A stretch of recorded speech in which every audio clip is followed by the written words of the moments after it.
Welcome to Wireless LAN Weekly, a podcast focused on the wireless networking professional. We aim to educate, inform, entertain, and inspire. Get ready to listen and enjoy. Now to our host of the show, Keith Parsons.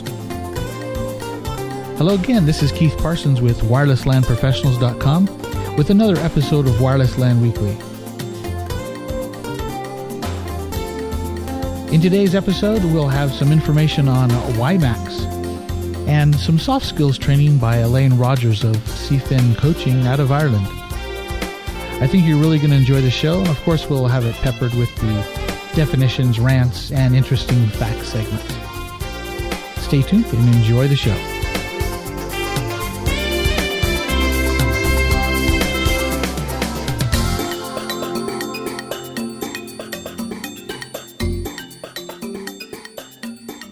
Today's wireless networking definition from the CWNP Dictionary of Wireless Terms and Acronyms.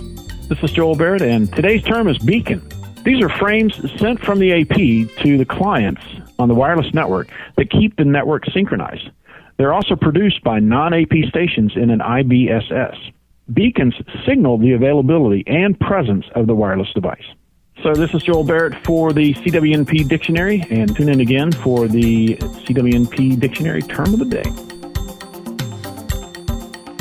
Rant, pet peeve, what really bugs you? 60 seconds of complaining starts now. So this is Devin Aiken, and the thing that really bugs me is when somebody wants to play devil's advocate about everything. It doesn't matter what the topic is. They want to be the smartest guy in the room, or perhaps they think you're the dumbest guy in the room, or perhaps they just disagree with you on every single point.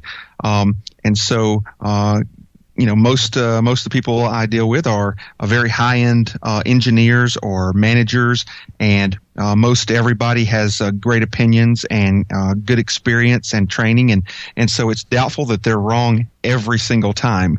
And so when somebody's playing devil's advocate with you or with somebody else in the room, and it's nonstop, they always take the counterpoint. That's just irritating. So that's my rant for today.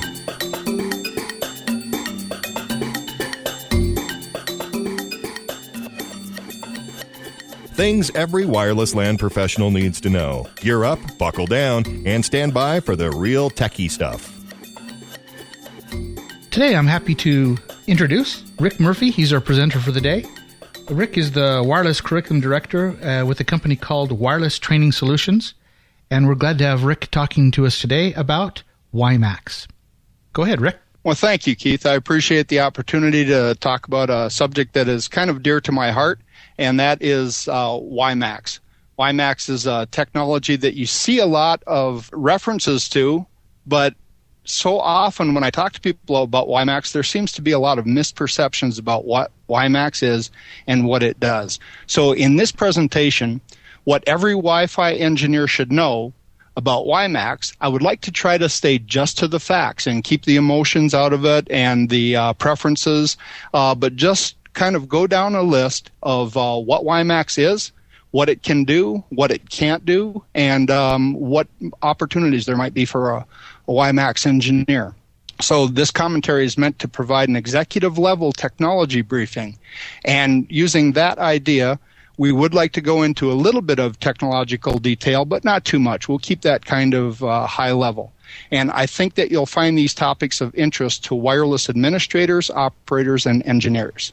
I agree. I think it's an opportunity for a lot of the Wi-Fi engineers out there to branch out and move into some new areas. So to start out with here, what is WiMAX? Well, that's a great place to start. WiMAX gets a lot of misperceptions, as I said. So let's start off with the basics. WiMAX is a 3G mobile telecommunications technology.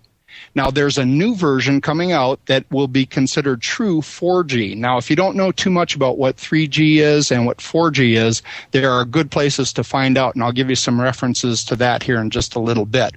But third-generation technology is what WiMAX in its current state really is. It's a wireless metropolitan area networking technology. And 3G refers to the International Telecommunication Union's specification known as IMT 2000. And IMT 2000 stands for International Mobile Telecommunications 2000. So 3G is sort of old technology. The thing is that it was only recently that some of our wide area networking providers actually started delivering what we would call 3G technology. So now we're on to 4G technology. So let's finish. We'll talk about that in just a second.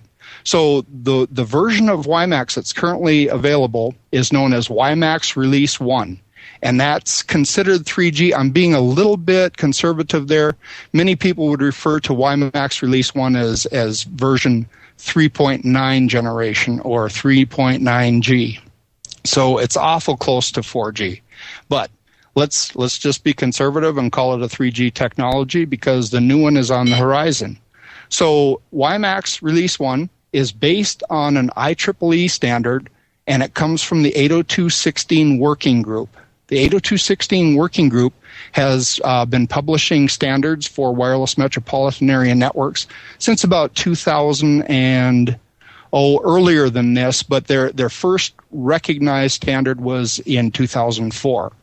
The current standard version that we base our WiMAX on is called 802.16e, or it's more properly called 802.16 2005. Now, this is sometimes mistakenly called 4G by marketing personnel, but let's try to keep to the facts and say that WiMAX Release 1 is only a third generation technology. For those of you following along audio, if you go to the show notes, that's at wirelesslandprofessionals.com, and you can click on the show notes for Wireless LAN Weekly. In this episode, there's the graphs that Rick is referring to. There's also links to all of the topics and ideas and URLs that he's mentioning in his talk. So back to you, Rick. Thank you, Keith. And so just to continue on and take this to the next step, as I said, fourth generation mobile telecommunications technologies are now being advanced, and they're about to be released. The ones that we're referring to here are the ones that follow under ITU's new standard, which is called IMT Advanced. And this is a brand new standard.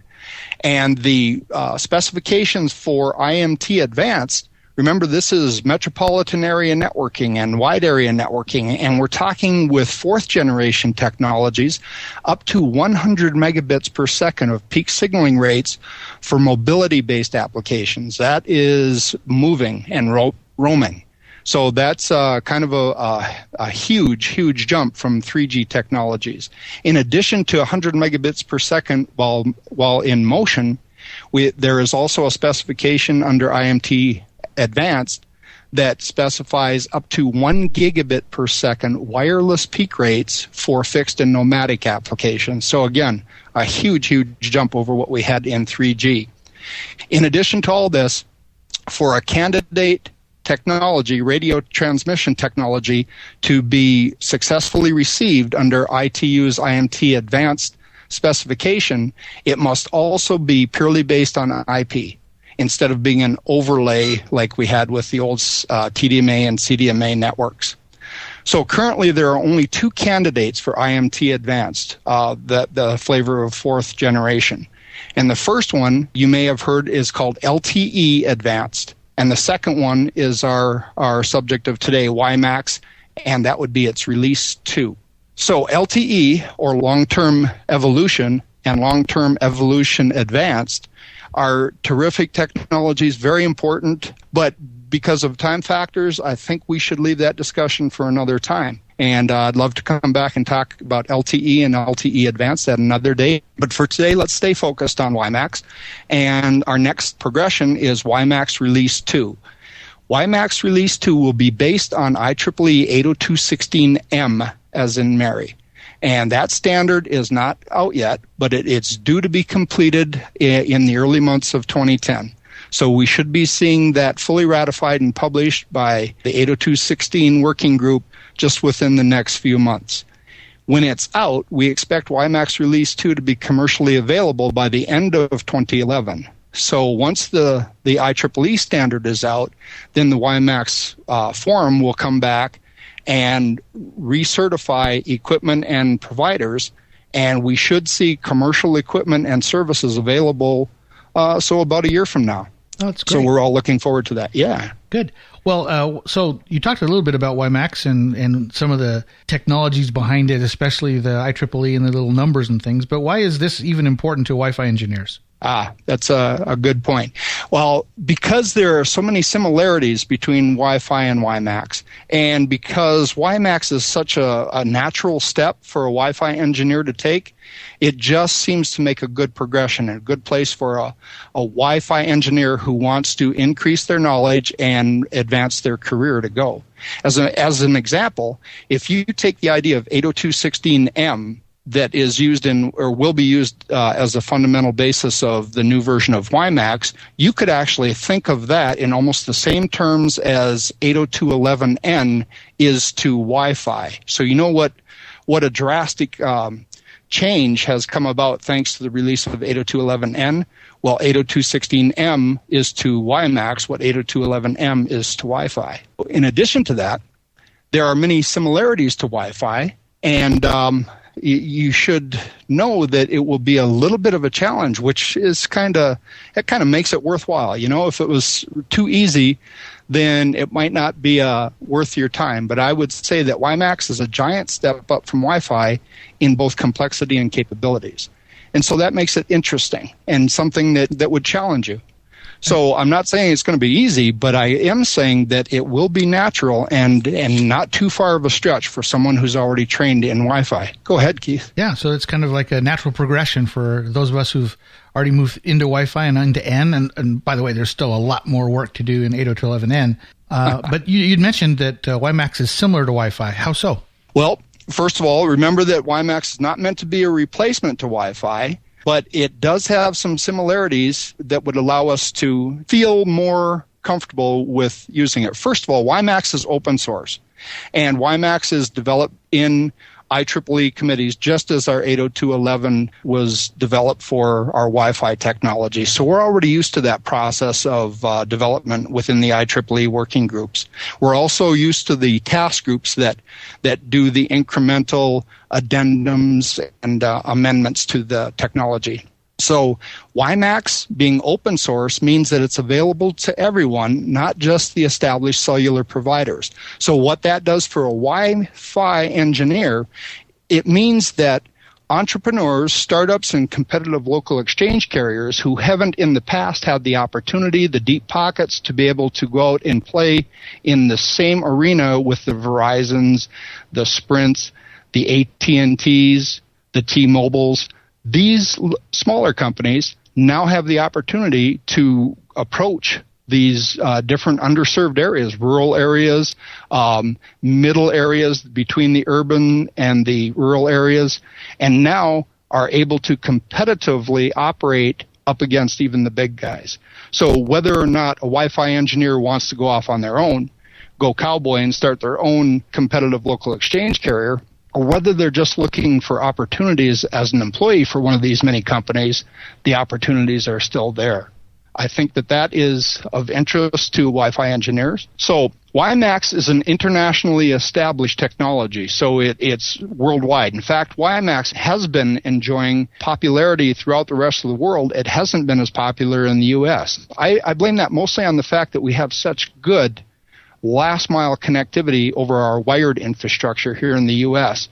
And so wireless methods have not necessarily been hugely demanded. But in the rest of the world, many other parts of the world do not have that wired infrastructure, so a wireless implementation was a natural fit. So WiMAX is established internationally. It's deployed currently, right now as we speak, in 145 countries with about 10 million current subscribers, and there are over 200 certified interoperable products available right now for WiMAX networks. And by products, I mean laptops with embedded Wi-Fi, USB dongles, handheld devices that can use the WiMAX services. Okay, so a Wi-Fi engineer can use this open source technology. We'll talk about some differences coming up. There are some differences that are both good and just different that a Wi-Fi engineer needs to be familiar with. But he could implement this now in an underserved rural area and become a local exchange carrier, not quite overnight, but fairly quickly. Well, you alluded to that there's some differences. So some of the things were alike. It uses IEEE-based standards. It's open source, and Wi-Fi engineers would understand most of it. But what's different compared to Wi-Fi?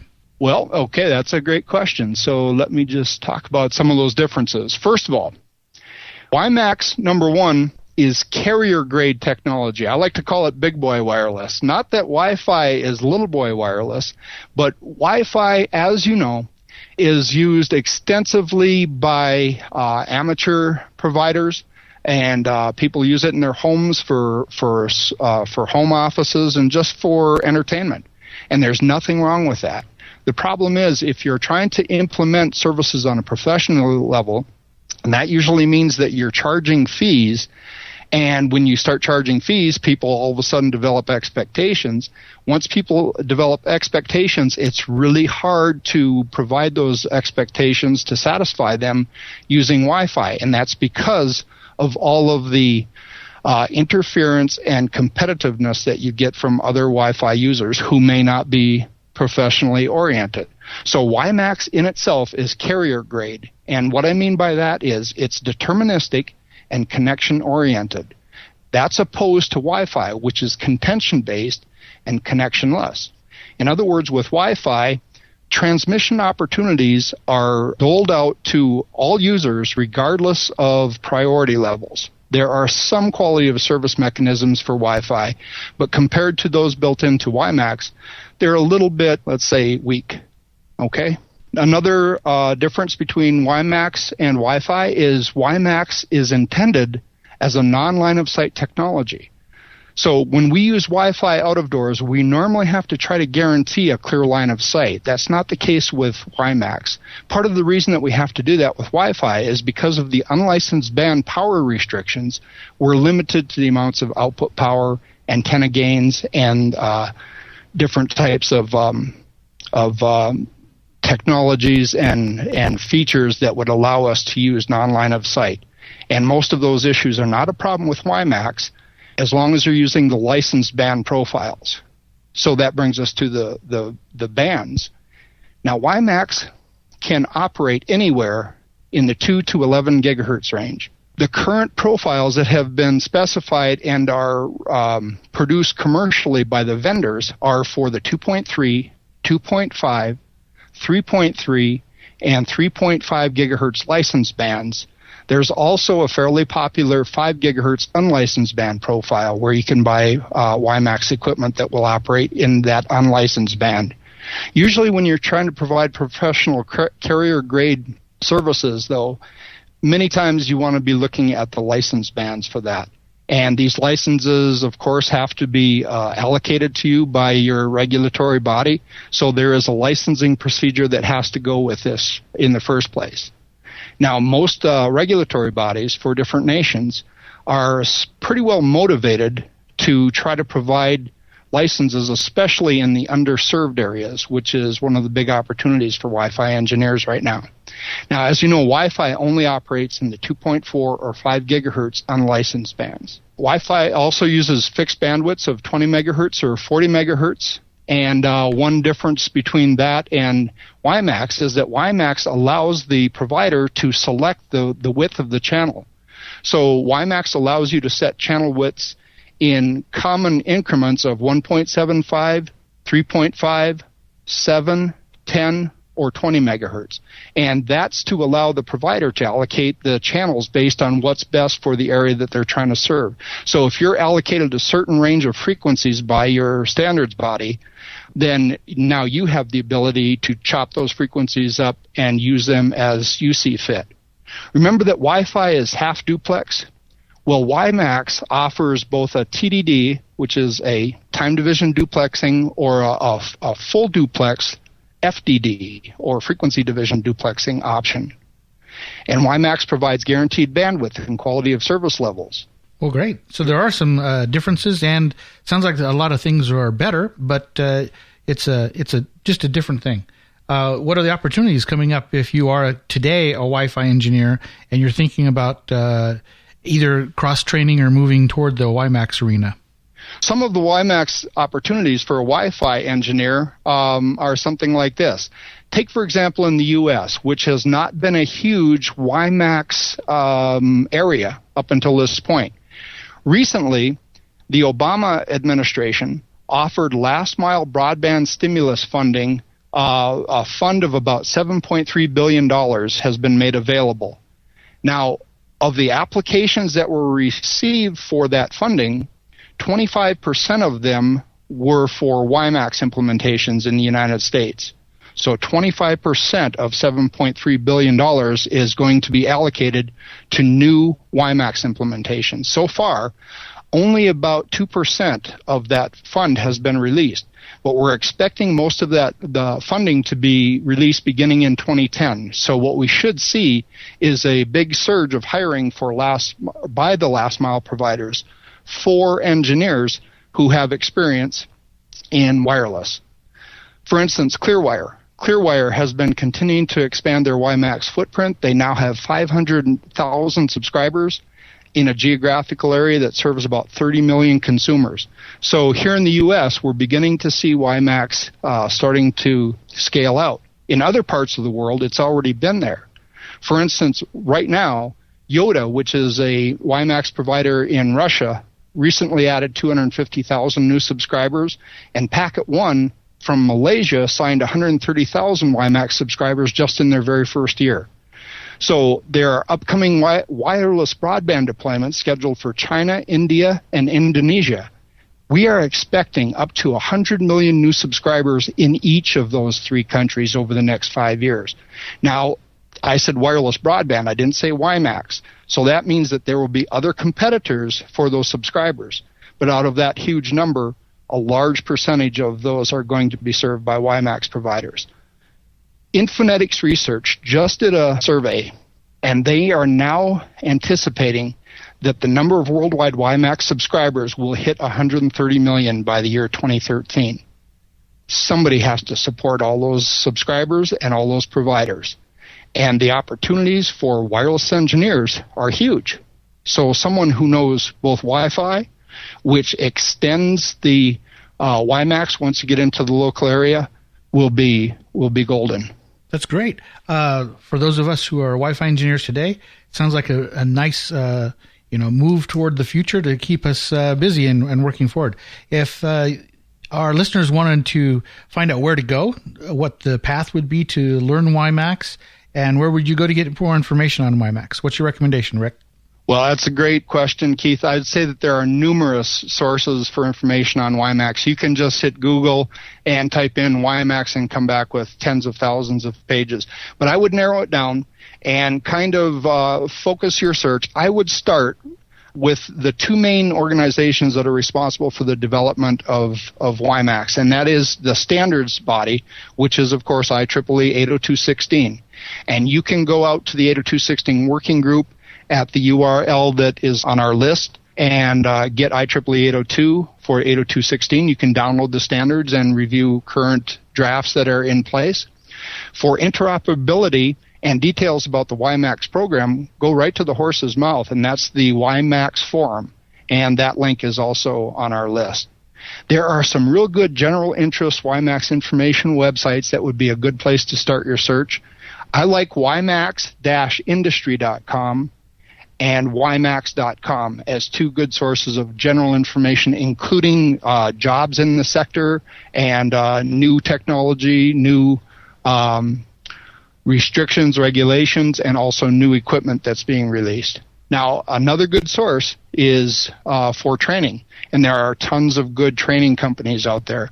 I'd like to offer our training company, Wireless Training Solutions, and say that we offer live and remote access, hands-on lab experience with WiMAX core network equipment, base stations, and customer premise equipment. We do that in a live class, and we can do it through remote access also. So we'd sure like to see you at one of our WiMAX classes. And we'll add that link to your wireless training solutions in the show notes as well. Well, final question here. Is there a lot of us in the wireless LAN arena have got certifications like CWNA or CWSP kind of things. Is there a certification in the WiMAX world?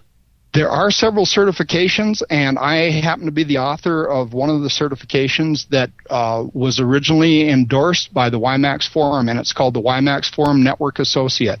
This is an all-around great entry-level certification. Somebody coming from the Wi-Fi level to the WiMAX arena gets a chance to come in, look at the basic protocol, look at the way that WiMAX is different from Wi-Fi, much like we've been talking here, but then actually gets to put it into practice because we've got the equipment. We've got the core network equipment, we've got the base stations, the radios, and the customer premise equipment, all of which you can handle if we're in a live class or just configure if you're doing remote access. Well, great. Appreciate all your time today. We've learned a lot about WiMAX here speaking with Rick Murphy.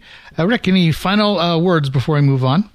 Well, I would just like to conclude by saying that when it comes to WiMAX, think of it as a logical extension to Wi-Fi.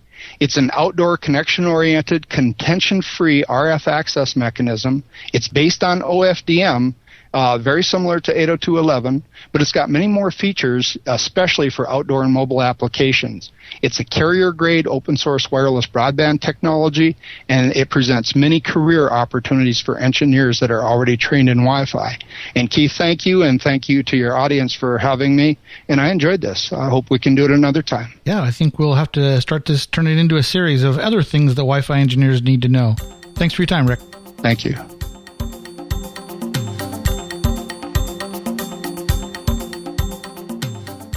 Interesting facts, little-known tidbits, things you might not have known, short little bits to set your mind a-reeling. All right, something that someone may not know about wireless and Wi-Fi.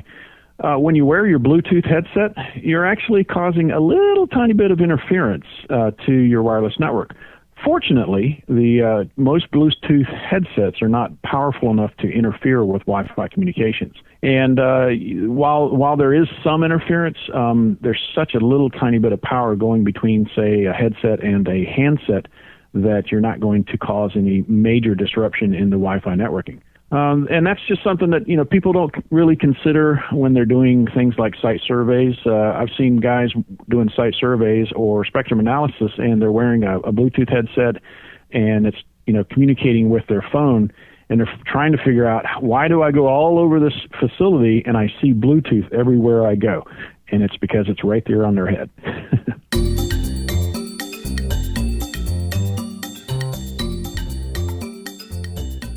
Hey, being a professional means more than just knowing the technical. Now it's time to soften up and talk about the non-techie side for a minute. Slow down, put your feet up, and listen up to these items to help you on the professional side. Enjoy.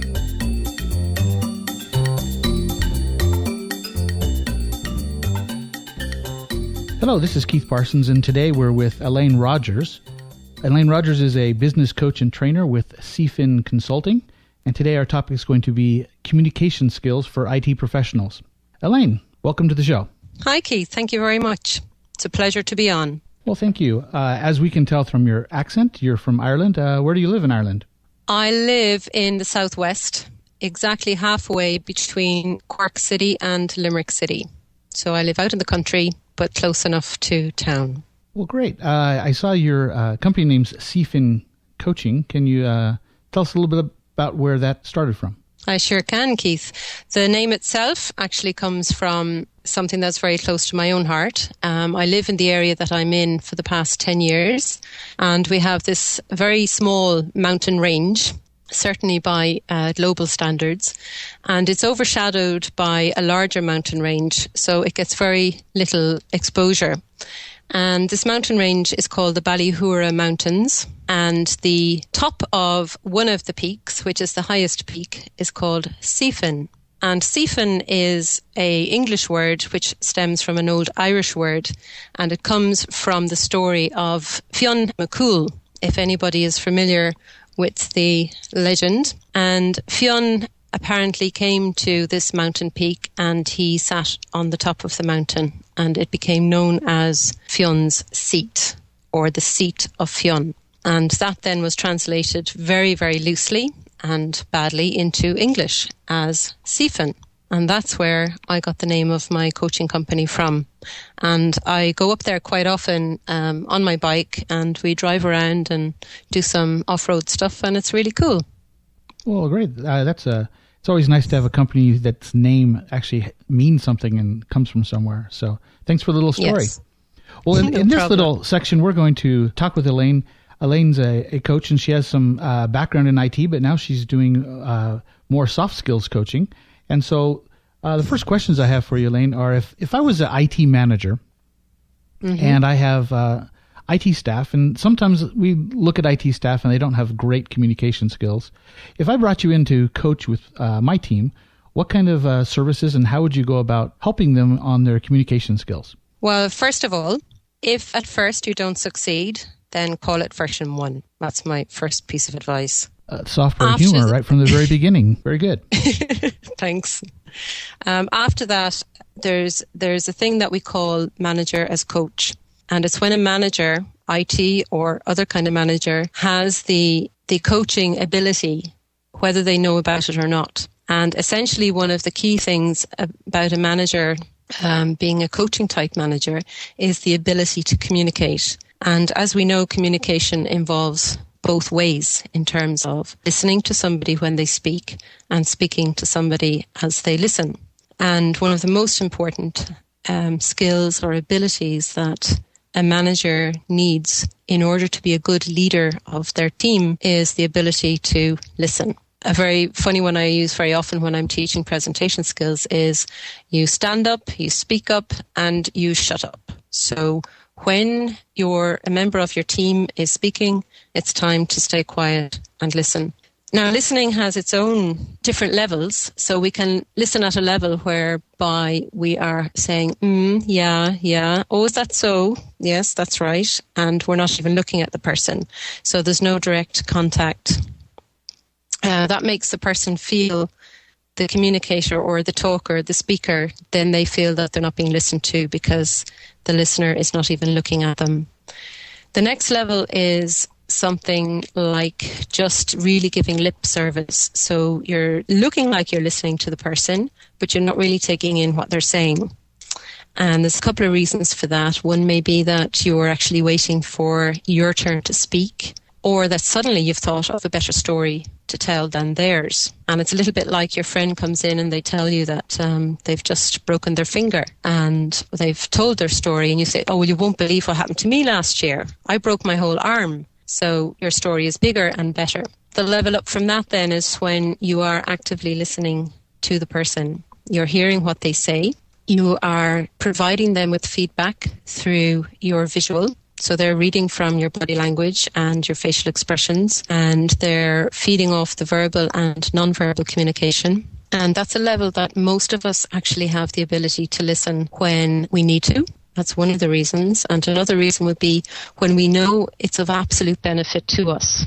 So if we ask somebody for advice on something and we know that that information is going to be beneficial to us, we will listen at an active level. So you're saying we actually have the skill, and most people already have that skill. It just might not be the desire to implement it, or is it that they just don't know when to turn it on?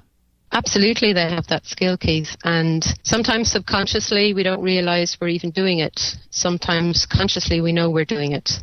And it very much depends on what's going on in our mind in the moment, what's going on for ourselves. The other person can never assume they know what you're thinking or they know what's going through your mind. So it's very much from that side. But we all have the ability to actively listen to another. For the reasons I've just explained, where the manager, as a coaching manager, will really play a part in leadership, is going a step beyond that and listening at a level where they are actively listening, but they are also empathizing with the speaker.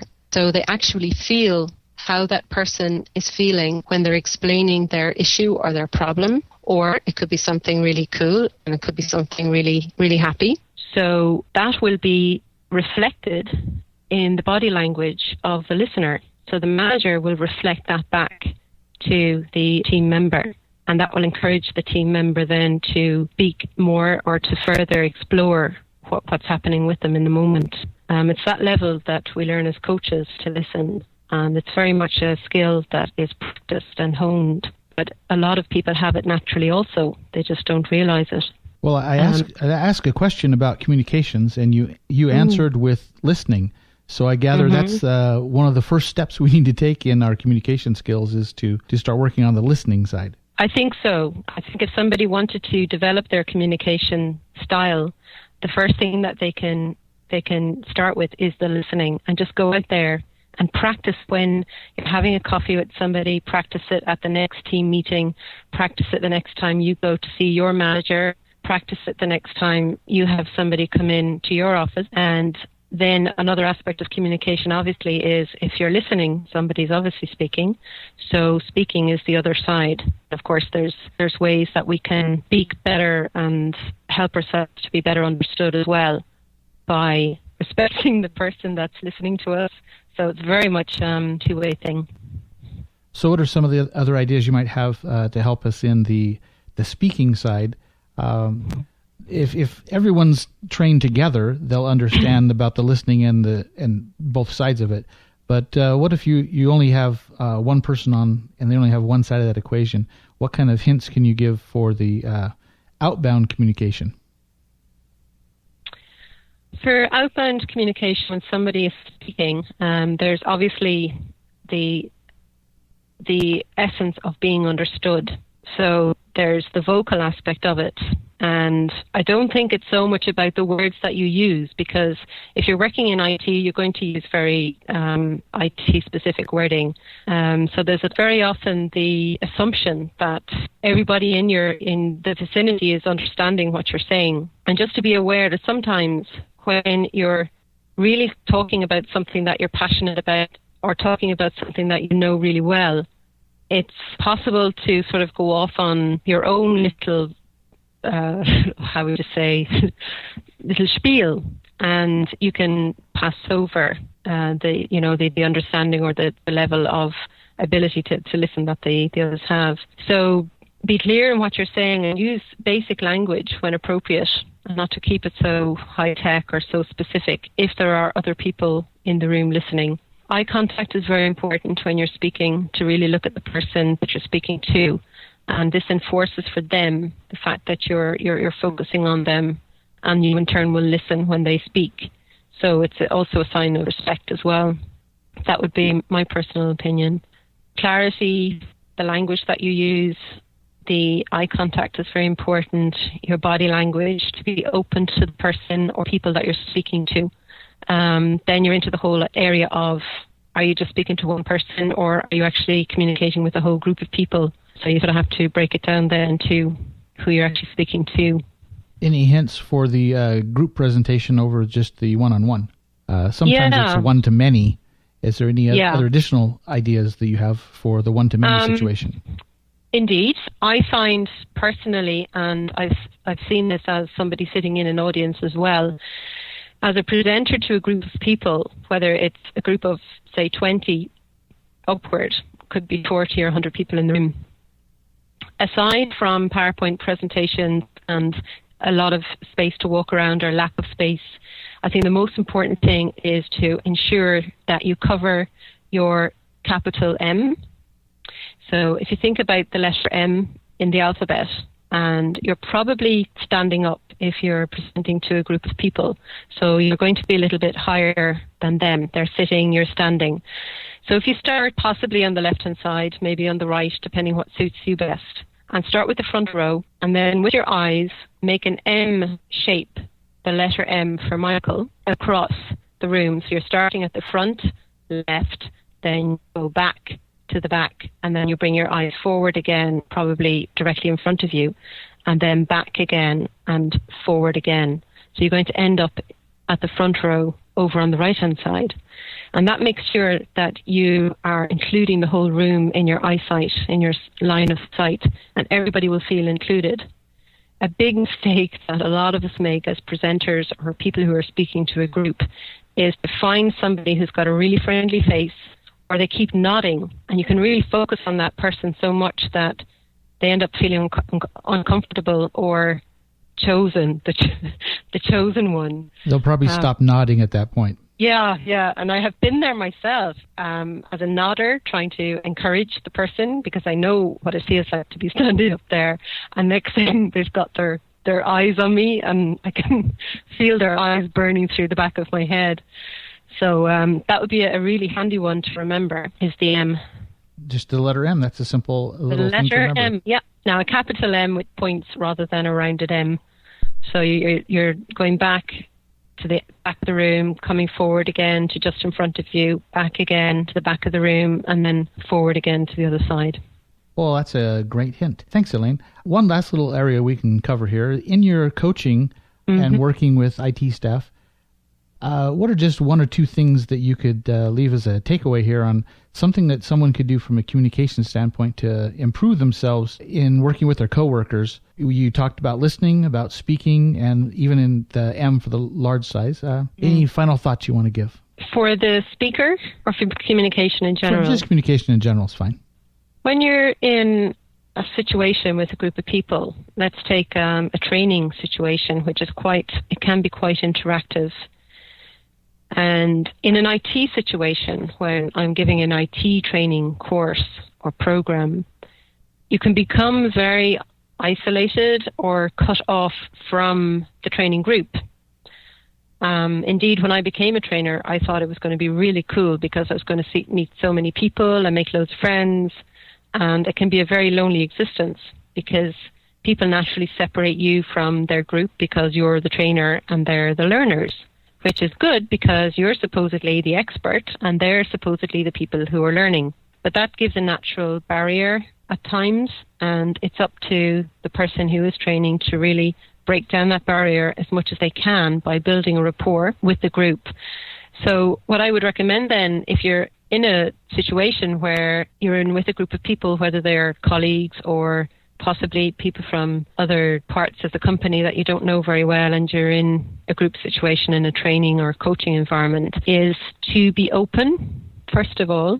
And if you see people communicating and telling their stories, that is a sign that you're in a safe environment and that it's okay to also say your piece or tell your story. We can get very cut off within ourselves if we work alone a lot. Even if we're in a cubicle with a big room of people, we can very much get caught up in our own little world. And it's hard to let others into our space then when we're in a situation surrounded by a group. And very often we can take our coffee or our tea or our lunch and take it to the desk with us and really cut ourselves off in that way. So it becomes hard then when you're suddenly in with a group and you, especially in a collaboration exercise where you're supposedly a team player. So I would recommend to be open, like I said earlier. Is that open like in physically body language open or more along how you speak? Very much. First of all, it has to come from within anyway. So you have to understand and appreciate and decide, make that decision that, I'm going to collaborate here. I'm going to get involved. Then, of course, you have the speech aspect of it, and then you have the body language aspect. You can say anything you want to, but if the body language is wrong, people sense that. We think that people don't, but they do. And we're actually feeding off body language more than we feed off the verbal aspect of communication. Even speaking to you here, Keith, I'm how many thousands of miles away. And although we have a very good rapport, I'm actually looking at my wall and I'm looking at a picture of somebody else. So there's no reaction. It's hard to gauge what you're doing on the other side. Now, I'm presuming that you're listening intently and you're smiling as I speak right now. Both smiling and listening intently, of course. Well, in fairness, I sense that because we had built up a rapport earlier, and I think both of us are in that communication stage where we're comfortable, but there's effort and work has to go into that. And that has to be the case in any communication process, whether it's between just two people or within a group of people, or indeed with yourself. As someone said to me the other day, Elaine, I can't get out of my head, but it's really nice in here. I thought that was a really cool thing to say. Yeah, I have to write that one down. That's gonna make a Twitter post here real soon. Yeah, she said, I'm in my head, but it's really nice here. I'm enjoying myself. Well, Elaine, I sure appreciate your time today. It's been great talking about some of the softer skills side. A lot of times on this podcast, we're on the high-end tech side of wireless networking, and we all need to remember our communication skills and how we can better talk to others. If anyone wants to track you down, how would they find you on the net? On the internet, I can be tracked down, as you say, by email, through Skype, or through my website, www.seefincoaching.com, and that is Seefin for the seat of Hyun, but spelled in English, S-E-E-F-I-N. Or if somebody wants to find out more about coaching in general, I'd be delighted to answer any questions, and that's Elaine at seefincoaching.com. Or they can get my Skype username from yourself if they wish to contact me through Skype. Okay, and we'll make sure to put your website and your email address in the show notes. So if anyone wants to track down and speak with Elaine further, those will be in the show notes. Well, thanks for your time, Elaine. Thank you very much for having me.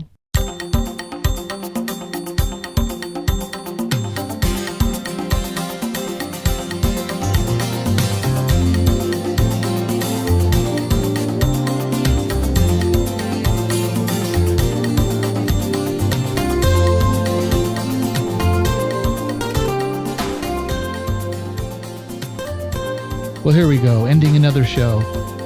Thanks for listening in to Wireless LAN Weekly this week. My name is Keith Parsons, and we'll be signing off here. I just need to say a couple of final words here. I'd like to thank those who have contributed to the show today. Devin Aiken, Joel Barrett, Rick Murphy, Avert Bopp, and Elaine Rogers. Thanks for your time. Enjoy your day, and we'll see you next week.